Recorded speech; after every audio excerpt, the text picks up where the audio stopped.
advisor at the Renewed Democracy Initiative, Rina Shah, are here. Welcome to both of you. Good morning.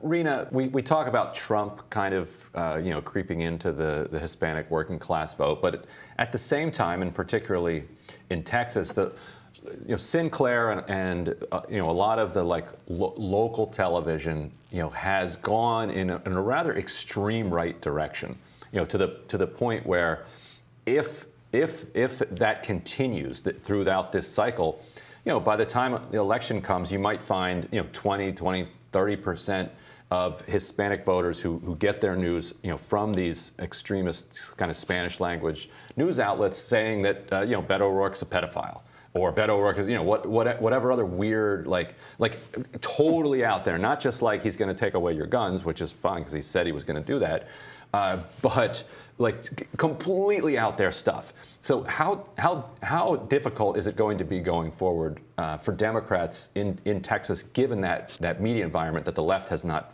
found an answer to?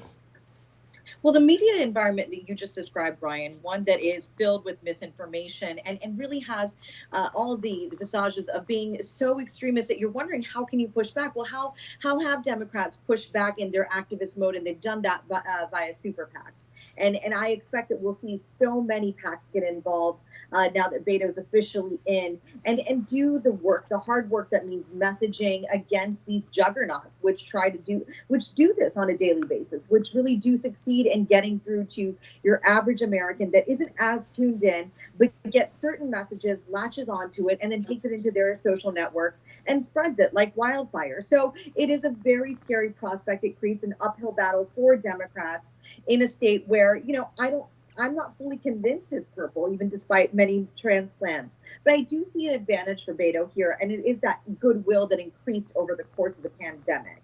I think he was seen in areas doing good where it seemed like government really wasn't fitting in. The Texas state government, I'm talking about Governor Abbott, not really showing up. And Beto seemed to show up in those places. So I expect that his team will push that out some more. But already on the messaging front, there is some worry, I believe, that this big, bold vision he talks about is not specific enough. Because back to the Hispanic voter that was mentioned, I would love to see some new data about how much they remain single issue voters. I've made my career on the on the right with the GOP. Many state and congressional level candidates always felt that that's what they needed to take to the Hispanic community, was that message of being pro-life, anti-abortion. So I'd love to see some new numbers on that, because that is a very significant thing that will play into this race.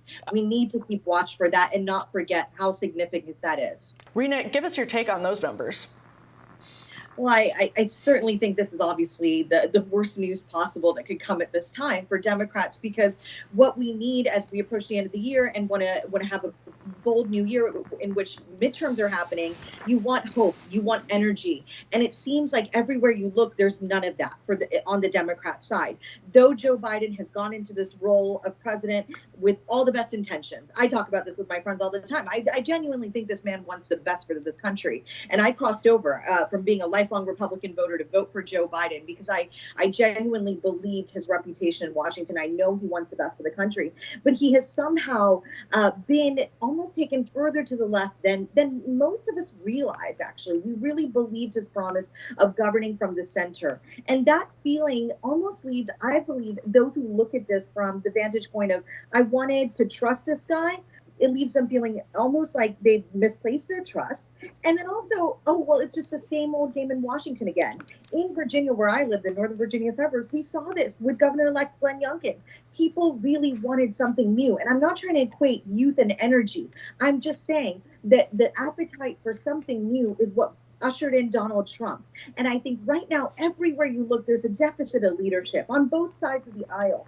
So there's a question of where do we place our trust for the average voter? And I think for Hispanic voters, though I am not one, I'm an Asian American voter, there is a sense that why don't I just go back to the issue I care about? And I really think we ought to be talking about that single issue again. I cannot believe in the year 2021, we are talking about abortion the way we do, whether it's at a state level or the federal level. It's really quite fascinating. And we need a deeper dive in the states to talk about what the repercussions are for candidates. Well,